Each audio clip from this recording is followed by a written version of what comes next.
ایک بوڑھے آدمی تھے نیو کراچی میں, جب میں مسجد میں امامت کیا کرتا تھا, یہ 2004 کی بات ہوگی, 4 یا 5 کی. تو ایک بوڑھے آدمی تھے, 60 سال ان کی عمر ہوگی, وہ مجھ سے ملنے کے لیے آئے. اچھا, میں اس وقت اپنی 4 شادیوں پہ کتاب لکھ رہا تھا, اور میں کہہ رہا تھا یہ ایک نکاح کی کثرت کا ایک نقصان یہ ہوا ہے کہ جہیز کی رسم بہت تیزی سے, سپلائی اور ڈیمانڈ ہے نا, سپلائی زیادہ ڈیمانڈ کم, تو عورت کی ویلیو گر گئی. جب ویلیو گر گئی تو انعامی اسکیمیں نکالنی پڑتی ہیں. پھر جیسے پیپسی کی بوتلیں زیادہ ہو جائیں, خریدنے والے کم ہو, تو پیپسی والے کہتے ہیں 4 بوتلوں پہ 1 فری. تو میں کہہ رہا تھا اب عورت کی ڈیمانڈ کم ہو گئی ہے نکاح کے حوالے سے, ویسے تو گرل فرینڈ کے حوالے سے بہت ڈیمانڈ ہے, نکاح میں ڈیمانڈ کم ہو گئی. تو اب لڑکی کا باپ کہتا ہے بھائی بیٹی سے شادی کر لو, double bed free, fridge free, الماری فری, تو یہ انعامی پیکج ہے. تو اس کا حل یہ ہے کہ ڈیمانڈ بڑھا دو سپلائی کے مقابلے میں. ہر آدمی جب زیادہ نکاح کرے گا تو پھر عورتیں کم پڑ جائیں گی. کیا خیال ہے؟ پھر عورت کی ڈیمانڈ کیا ہو جائے؟ گرل فرینڈ کے لیے تو بندوں کو لڑکیاں ملیں گی نہیں, کیونکہ جب ان کو اچھے اچھے میاں مل رہے ہیں تو وہ پاگل ہیں کہ کسی کو بوائے فرینڈ بنائیں. وہ کہیں گے بھائی یہ تو وفا کرے گا, میاں وفا کرتا ہے نا, بوائے فرینڈ تھوڑی وفا کرتا ہے. تو پھر وہ کیا ہو جائیں گی لڑکیاں مارکیٹ سے شارٹ. جب شارٹ ہو جائیں گی تو پھر لوگ پھر لڑکیوں کے ابا کے پاس آئیں گے, بھائی ہم, پھر وہ انعامی اسکیم ہے کہ بھائی میں اتنا مہر دے رہا ہوں اور میں آپ کی بیٹی کو ایک الگ باقاعدہ گھر بنا کے دوں گا, اور میں جو ہے وہ اور میں میڈیکل جو تعلیم ہے نا وہ میں مکمل کروا دوں گا اس کی. 2 سال ہو گئے نا, 2 سال میرے ذمہ, میں ڈاکٹر بنا دوں. پھر یہ ہوگا, آپ اس کو مذاق نہ سمجھیں, حقیقت ہے. صحابہ کے دور میں ایسا ہی ہوا کرتا تھا کہ جی میں کروں گا یہ سارے کام. تو میں کتاب لکھ رہا تھا, کیسا ایک کیا اللہ کی طرف سے ایک ہوا ہے کہ بالکل یہی میں لکھ رہا تھا کہ بوڑھے باپوں پہ جو ہے نا بیٹیاں بوجھ بن گئی ہیں. یہ مضمون میں لکھ رہا تھا کہ اسی دوران عصر کی نماز کا وقت ہوا, اور میری یہ جذبات سے کیفیت تھی کہ میری آنکھوں سے آنسو ٹپک رہے تھے. یعنی یہ جو میں نے کتاب لکھی ہے نا, یہ کوئی عیاشی کی کتاب نہیں ہے, جو حالات میں دیکھ رہا تھا. اور میں جب وہ لکھ رہا تھا تو وہ آنکھوں سے آنسو ٹپک کے نا, وہ جو سیاہی ہے وہ پھیل رہی تھی صفحے پہ, مجھے لکھنے میں دشواری ہو رہی تھی, ایسا جذباتی ہوا تھا میں اس وقت. نماز پڑھ کے میں واپس گھر کی طرف آ رہا ہوں تو ایک بوڑھے میاں نے راستے میں روک لیا. ان کو کیا پتا میں اس ٹاپک پہ لکھ رہا ہوں. انہوں نے کہا بیٹے میری 6 بیٹیاں ہیں, میں زندگی میری عذاب میں آ گئی ہے. ایسے بوڑھے آدمی کے زبان بھی ان کی لڑکھڑا رہی تھی, بولا نہیں جا رہا تھا. کہہ رہے یار رشتے تلاش کرتے کرتے اب ایک رشتہ ملا ہے بڑی بیٹی, دوسری بیٹی کے لیے, بڑی سے جو چھوٹی ہے. تو وہ کہہ رہے ہیں جہیز بھی میں نے انتظام کر لیا, مکان پہ میں نے برائے فروخت کی تختی بھی لگا دی ہے کہ یہ بھی بیچ کے میں جہیز اور جو بھی انتظامات کروں گا. لیکن بارات کا جو کھانا ہے اس میں وہ کم معیار پہ راضی نہیں ہو رہے. بارات میں بھی کھانا کھلا رہا ہوں, لیکن معیار اتنا ہے کہ اگر میں نے اس بیٹی پہ یہ خرچ کر دیا تو دوسری بیٹیوں پہ کیا کروں گا میں. اس بیچارے کی جو کنڈیشن تھی نا, خدا کی قسم میرا دل چاہ رہا تھا کہ میں چیخے مار مار کے روؤں, چیخے مار مار کے روؤں کہ یار یہ کیا معاشرے نے بنا دیا بیٹیوں کو. تو مجھے آ گیا غصہ. میں نے کہا کہ آپ کا جو یہ بے شرم داماد ہے یہ نہیں دیکھ رہا آپ کی غربت. تو انہوں نے کہا بیٹا اس کے پاس لڑکیوں کی کمی, بولو بھائی نہیں ہے. کہتے ہیں میں نے بڑی بیٹی کے معاملے میں یہ کیا تھا, جہیز بھی سب کچھ, بارات میں کھانا تھوڑا سا کم, یعنی ایک سنگل ڈش صرف بریانی ہو جائے گی بھائی, کیونکہ میری جیب اجازت نہیں دے رہی تھی. تو رشتہ ٹوٹ گیا تھا اس بیس پہ. لڑکے والوں نے کہا تھا کہ ہم جب آئیں گے اور 1 ڈش ہوگی تو میرے دوستوں میں میرا معیار گر جائے گا, لوگ کہیں گے کہ میں کسی غریبوں سے شادی کر لی ہے. سمجھ میں آ رہی ہے بات؟ کہہ رہی ہے مصیبت سے ایک رشتہ ملا ہے, اب یہ بھی انکار کر دے گا, یہ بھی کیا کر دیں گے, انکار کر دیں گے. تو پھر جیسے بڑی بیٹی بیٹھی ہوئی ہے, اس کی تو عمر اتنی ہو گئی, اب اس کے رشتے کا امید ہی نہیں ہے, تو اس کا بھی کہہ رہے باقیوں کا کیا کروں گا میں. تو میں نے ان سے کہا, تو یہ میں بڑا جذباتی ہو گیا تھا نا اس وقت. پھر میں نے واپسی پہ یہ واقعہ بھی اپنی کتاب میں لکھا ہے, میری کتاب میں یہ واقعہ بھی آپ کو ملے گا جو اسی وقت لکھا پھر میں نے لا کے, اور پورا یہ بتایا کہ میں ابھی واقعہ لکھ کر گیا ہوں اور نماز پڑھ کے بالکل اسی سے ملتا جلتا واقعہ ہو. تو میں نے پھر ان کو کہا, وہی مجھے یہ میت والا واقعہ یاد آیا نا. میں نے کہا پھر آپ ایسا کریں, بارات کا کھانا کھلائیں, کہیں سے انتظام کرتے ہیں, اللہ نے ہمیں توفیق دی, ہم بھی کچھ کریں گے, اور ویسے کرنا چاہیے, بہرحال مدد تو کرنی چاہیے. مسئلہ یہ ہے کہ وہ انکار کرے گا, رشتے کے مسائل بہت ہیں, لڑکی والوں کو یہ منہ میں ہڈی دینی پڑتی ہے ورنہ وہ اس سے بھی جاتے ہیں نا, اس گھر تو بسانا ہے اس نے. تو مجھے وہ کہنے لگے کہ کیا کروں. میں نے کہا پھر آپ ایسا کریں, میں ایک دم جذباتی ہو گیا, میں نے کہا آپ ایسا کریں, رشتے کا انکار تو آپ نہ کریں, کیونکہ یہ جیسا بھی ہے نہ ہونے سے بہرحال بہتر ہے. ورنہ بیٹی کو کہاں آپ لے کے جائیں گے, وہ تو پھر خراب ہو جائے گی معاملہ اس کا. اور آپ کی عمر 60-62 سال عمر ہے, تو اللہ نہ کرے کل موت واقع ہو جاتی ہے تو 6 بیٹیاں بیچاری کیا کریں گی. لبرل لوگوں کے پاس تو اس کا حل یہ کہ جاب کراؤ, ان کو پڑھاؤ لکھاؤ اور انڈیپینڈنٹ کر دو. یہ پاگل پنے والی باتیں ہیں, صحیح ہے نا. نیچر کا کوئی آلٹرنیٹ نہیں ہے. آپ جاب کر رہے ہو لیکن روٹی نہیں کھا پا رہے اس پیسوں سے, وہ جاب کسی کام کی ہے؟ کیونکہ روٹی آپ کی باڈی کی ریکوائرمنٹ ہے. تو اسی طرح میرے بھائی آپ کروڑ پتی بن جائیں, لڑکی کے پاس شوہر نہ ہو جو اس کی فزیکل ریکوائرمنٹ بھی ہے, اس کی مینٹلی بھی اس کو جو ہے وہ اس کو سپورٹ کرے گی, یہ چیزیں نہ ہو تو آپ کے پاس قارون کا خزانہ بھی ہو, وہ اس کا آلٹرنیٹ نہیں ہو سکتا. یہ بالکل ایسا ہی ہے جیسے آپ کے جاب کرو, پیسہ کماؤ, مگر روٹی نہ کھاؤ. وہ کہے گا پھر کس کام کی جاب, جب مجھے میری بیسک ضرورتیں پوری کرنے کا موقع نہیں مل رہا اس سے, وہ میری پوری نہیں ہونی, تو میں نے اس جاب کا کرنا کیا ہے. میرے پاس کتنی خواتین ملاقات کے لیے آتی ہیں, ٹھیک ٹھاک پیسہ کما رہی ہیں, شادی نہ ہونے کی وجہ سے ڈپریشن میں چلی گئی. پیسہ بہت ہے, جاب کر رہی ہیں, وہ بھی انڈیپینڈنٹ ہیں. اور ایسی درجنوں خواتین ہیں جو جاب بالکل بھی نہیں کر رہی ہیں, ایک ڈھنگ کا میاں مل گیا, بہت ہنسی خوشی زندگی گزار رہی, آتا کخ بھی نہیں, نہ ایجوکیشن ہے ان کے پاس, نہ پیسہ ہے ان کے پاس, میاں اچھا مل گیا ان کو, اولاد ہو گئی, بہت عیاشی میں زندگی گزر رہی ہے ان کی.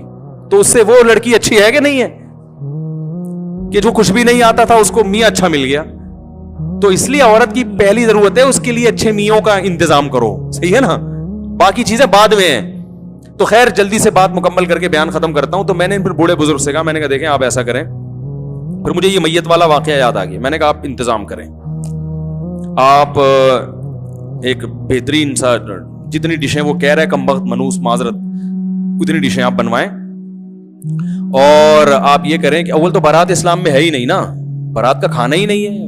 نبی صلی اللہ علیہ وسلم نے تو 4 بیٹیوں کی شادی کی, ایک کھجور کا دانہ بھی کسی کو نہیں کھلایا.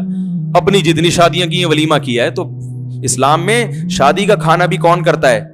لڑکا کرتا ہے, مرد کے ذمہ ہے. ولیمہ ہے, بارات وارات کا لفظ ہی نہیں ہے اسلام میں, بلکہ نکاح کی محفل میں چند لوگ آ جائیں اور وہ نکاح کے بعد وہیں سے پتلی گلی سے نکل جائیں, اگلے دن سارے لڑکے کے گھر پہنچ جائیں, وہاں بارات لے کے جائیں, پوری 4 W11 لے کے جائیں آپ وہاں. مرد کا ہے خرچہ, بیٹی پر خرچہ نہیں ہے نا, باپ پہ خرچہ ہے. لیکن اب وہ نہیں کرتے تو رشتہ ٹوٹتا. پھر کہتے ہیں اگر اسی طرح چلی گئی تو ساری زندگی تانے دے دے کے مار دیں گے, تیرے باپ نے کھلایا کیا ہمیں. وہ پھر سسرال میں بچی پہ ظلم ہوتا ہے. تو میں نے کہا پھر آپ ایسا کریں, آپ تمبو شمبو کا انتظام کریں اور پھر وہاں بہترین کھانا وانا پکوائیں, قرضے لے لے کے, مکان بیچ کے. اور جب کھانا شروع ہونے والا ہو, صحیح ہے نا, جیسے ہی لوگوں کے منہ میں نوالا, اور آپ کے جو ہونے والا داماد ہے اس کے منہ میں جیسے ہی وہ لقمہ جانے لگے, آپ ایک دم کیا کریں, اسٹاپ, لوگوں تھوڑی دیر کے لیے رک جاؤ. لوگ بولیں گے کیا ہو گیا بھائی, مسئلہ کیا ہے, کوئی کھانے میں خدا نہ خدا زہر ملا دیا ہے, کیا ہو گیا ہے. تو آپ بتائیں بھائی مسئلہ یہ ہے کہ ہمارے نبی سے زیادہ سخی دنیا میں کوئی نہیں ہو سکتا. انہوں نے تو 4 بیٹیوں کی شادی کی, ایک کھجور کا دانہ بھی نہیں کھلایا. یہ تو ہندوؤں سے بارات کی رسم آئی ہے, ہم تو مسلمان ہیں. اب بتاؤ جس آدمی کے 6 بیٹیاں ہوں, وہ ایک بیٹی پہ 2.5-3 لاکھ کے کھانے کھلا کے تو پوری پراپرٹی تو گئی, اور ایک دن میں اڑا دی اس نے. مہمان آئے, بوٹیاں کھا کے چلے گئے, 1 ہفتے بعد ان کو یاد بھی نہیں رہتا کہ دعوت میں کس نے کیا کھلایا تھا. تو یہ جو بیڑا غرق کیا جا رہا ہے بوڑھے باپوں کا, بیٹیوں کے بے شرم داماد جو بیڑا غرق کر رہے ہیں, کیا یہ سمجھ میں آنے والی بات ہے؟ تو سب میں نے کہا جیسے ابراہیم علیہ السلام نے کہا تھا نا, انہوں نے پوچھا تھا کہ یہ ہمارے بتوں کا حشر نشر کس نے کیا, تو ابراہیم علیہ السلام نے فوراً کہہ دیا یہ بڑے والے نے کیا ہے. تو فوراً ان کے ایک دم ان کی جو کیفیت ہوئی, انہوں نے کہا یار ہم تو بڑی بیوقوف ہیں کہ ایسے کی عبادت کر رہے ہیں جو یہ بتا ہی نہیں سکتا کہ ہمیں مارا کس نے. ابراہیم علیہ السلام نے کہا ان سے پوچھ لو کس نے مارا ہے. تو ان کے دل میں آیا اف لکم, یعنی ان کے دل میں فوراً کیا آیا کہ قرآن کہتا ہے ان کے دل میں فوراً احساس ندامت ہوا کہ یار یہ تو یعنی ہم ایسوں کی عبادت کر رہے ہیں جو اپنے قاتل کا پتہ نہیں بتا سکتے کہ ہمیں کس نے مارا, کس نے ہمارے ساتھ یہ ظلم کیا. جو یہ نہیں کر سکتا ہماری مدد کہاں سے کرے گا. تو میں نے کہا جب آپ ان کو بولیں گے کہ بھائی یہ جو میں نے سارا انتظام کیا ہے قرضے لے کے کیا ہے اور کل تمہارے بھی بیٹیاں ہوں گی اور یہ اگر بچیوں کے باپوں پہ یہ تم ظلم کرو گے تو بتاؤ کیا یہ ظلم کی شریعت اجازت دیتی ہے؟ جس رسول کا تم کلمہ پڑھتے ہو انہوں نے اجازت دی ہے یا یہ کوئی عقل میں آتا ہے؟ یہ غیرت کے خلاف ہے یا نہیں ہے؟ تو میں نے کہا ایک دم سب کے منہ سے نکلے گا یقیناً. پھر بولے چلے پھر بسم اللہ کریں کھائیں. انہوں نے کہا بیٹا یار کیسے مشورے دے رہے ہو. میں نے کہا اچھا چلو اتنی ہمت نہیں ہے تو ایک بورڈ لگا دیں, بارات کا کھانا جب کھلائے نا تو کیا لگا دیں؟ ایک بورڈ, اس پہ لکھ دیں کہ یہ کھانا اسلام میں نہیں ہے. علماء سے ہم نے سنا یہ غلط ہے اور یہ بچیوں کے باپوں پہ بوجھ ہے, تو میں تو مجبوری میں کھلا رہا ہوں اپنی بچی کے تحفظ کے لیے, مجبور ہوں کہ سسرال میں اس پہ ظلم نہ ہو, ورنہ یہ اسلام میں پسندیدہ نہیں ہے. اتنا بورڈ لگا دیں, کچھ تو تھوڑی سی تو شرم آئے گی کم وقت کو کھاتے ہوئے. ارے اتنے لاکھوں روپے خرچ کر رہے ہو تو اس کا اتنا معاوضہ تو لو کہ اس کو شرم تو آئے نا. تو انہوں نے یہ مجھ سے وعدہ کیا کہ میں کچھ تھوڑا بہت زیادہ تو کہہ رہے گاڑا نہیں کہ پھڈا نہ ہو جائے, تھوڑا سا لکھ کے انشاءاللہ لگاؤں گا. لیکن میں نے ایک دفعہ بیان میں پھڈا کروایا ہے. ایک دفعہ کہیں ہم بیٹھے ہوئے تھے, میں نے نکاح پڑھانا تو میں نے اسی وقت جہیز کے خلاف بیان شروع کر دیا اور وہ دبا کے جہیز لے رہے تھے لڑکے والے. نکاح مجھ سے پڑھوانا تھا, ہم نے جہیز کے خلاف بول دیا. وہ لڑکے والے ایک ایک کر کے کھڑے ہو رہے ہیں, آپ کو ہم نے نکاح پڑھانے کے لیے بلایا ہے, تقریریں کرنے کے لیے نہیں بلایا. تو میں نے کہا یہ ان سے پوچھ لو, انہوں نے مجھے خود کہا تھا کہ تقریر بھی کرنی ہے, انہوں نے خود بولا. تو انہوں نے کہا پھر یہ کیسی باتیں کر رہے ہیں, آپ اپنا نکاح کے فضائل بیان کریں. میں نے کہا فضائل کی آپ کو ضرورت نہیں ہے, وہ پتہ ہے تبھی تو نکاح کیا نا. اس طرح کی مجھے پوری ورڈنگ تو یاد نہیں ہے اپنی. تو میں نے کہا بس تمہیں مولوی اتنا اچھا لگتا ہے کہ جو جنازہ پڑھائے ہیں, بچے کے کان میں اذان دے اور دم درود کر لے, گھٹنے میں درد ہے, میری کھوپڑی میں درد ہو رہا ہے, میری ناک میں درد ہو رہا ہے, تھوڑا سا فاتحہ پڑھ کے پھونک لگا دے اور تھوڑا سا جو ہے وہ تعویذ شاویز کا کچھ لکھ کے دے دے, گنجے کے سر پہ ہاتھ پھیر دے کہ شاید اللہ بال نکال دے اس کے, ہے بھائی. باقی تمہیں تو بھائی یہ چیز تمہیں قیامت, یہ اسلام تمہیں قیامت میں اللہ کے عذاب سے نہیں بچائے گا, سمجھ رہے ہو نا. تو اللہ تعالیٰ ہدایت دے. آپ بھی جب بارات کا بچیوں کی بارات میں مجبوری میں کھانا کھلائے کریں نا, تو ایک دفعہ میرے اس بیان کی ریکارڈنگ کم از کم سے چلا دیں, یہ والا واقعہ کھاتے ہوئے ہیں. جب وہ کھا رہے ہو نا تو کہیں یہ غیرت کے خلاف ہے بارات کی بوٹیاں. اچھا ایک بات یاد رکھو, فقہا نے بیان کیا ہے کہ جس کو ظلم کا خطرہ ہو اس کے لیے رشوت دینا جائز ہے, کیونکہ آپ نہیں دیں گے تو ظلم کرے گا نا, تو لینا تو حرام ہے, دینا جائز ہے. تو اس لیے پہ بارات کا کھانا بھی ہے. اگر آپ کو یہ خطرہ ہے کہ بچی, کیونکہ سب نے یہ تقریریں نہیں سنی ہوئی ہوتی, اور سنی ہوئی بھی سب نے ہوتی ہیں تو سمجھ میں نہیں آتی, اور سمجھ میں آ بھی جائیں تو سب اتنے نیک نہیں ہوتے کہ عمل بھی کریں. تو پھر یہ باپوں کی مجبوری بن چکی ہے کہ بچیوں کو رخصت کرتے ہیں تو وہ بارات یہ ٹوپی ڈرامے کرنے پڑتے ہیں. تو اگر خدا نہ خواستہ اتنا ڈر ہے کہ رشتہ ہی ٹوٹ جائے گا, بچی کا گھر ہی اجڑ جائے گا, تو پھر آپ بھی کھلا دیا کریں اس نیت سے کہ منہ میں ہڈی دے دینی چاہیے, ٹھیک ہے نا. کوئی زیادہ بھونک رہا ہو نا تو بھائی ایک تھوڑی سی بوٹی ڈال دو کہ چپ ہو جائے گا, جان چھوڑا ہماری. تو اس نیت سے کہ ہڈی. اور پھر لڑکی کے قریبی رشتے دار جن کے نہ جانے سے بھی فساد کا خطرہ ہے, وہ پھر بارات میں جا بھی سکتے ہیں. بھائی لڑکی کے اب بارات کا بائیکاٹ کر کے, بھائی بارات کا بائیکاٹ کر کے بیٹھ گیا, بہن کی شادی ہے وہ بھائی نہیں جا رہا, تو پھر لڑکے والے بعض دفعہ وہ ان کو یہ تھوڑی سمجھ میں آتا ہے کہ وہ کہتے ہیں شاید ان کے تعلقات ٹھیک نہیں ہے اس کا. پھر تو ایسے موقع پر ہم لڑکی کے بھائیوں کو بھی گنجائش دیں, تمہاری بہن کی شادی ہے, تم تو مجبوراً جاؤ یار, مجبوری ہے نا, وہ پھر بڑا برا اثر پڑتا ہے سامنے والوں پر. تو ابا ہی شارٹ ہو گئے بارات سے کہ یہ ناجائز ہے, میری بیوی کر رہی ہے مجبوری میں تو میں نہیں آؤں گا. تو داماد بولے گا یہ تو پتہ نہیں بیٹی کا باپ ہی مارکیٹ سے کیا ہے, تو وہ پھر اور غلط مطلب لیا جاتا ہے. تو پھر رشوت جیسے ظلم سے بچنے کے لیے دی جاتی ہے نا, تو پھر وہ اس حد تک ان رشتہ داروں کا جانا بھی اس کی بھی گنجائش ہوگی, سمجھ رہے ہیں. کیونکہ اس میں بعض لوگ غلو کرتے ہیں اور وہ کہتے ہیں بارات اسلام میں جب جائز نہیں ہے, ناجائز ہے, غلط ہے, تو وہ پھر اتنا بائیکاٹ کروا دیتے ہیں کہ وہ خود اس حالات سے گزرے نہیں ہوتے. نتیجہ یہ نکلتا ہے کہ پھر وہ بچیوں کی وہ طلاقیں ہو جاتی ہیں اور وہ رشتے ٹوٹ جاتے ہیں. پھر وہ جو ایک مصیبت سے گزرتی ہیں پھر دین سے دور ہو جاتی ہیں وہ. تو اس لیے بیلنس, ہر رسم کا بائیکاٹ بھی اتنا کرو جتنا تپڑ ہے, ٹھیک ہے نا. بسوں کے پیچھے لکھا ہوتا ہے نا تپڑ ہے تو پاس کرو ورنہ برداشت کرو.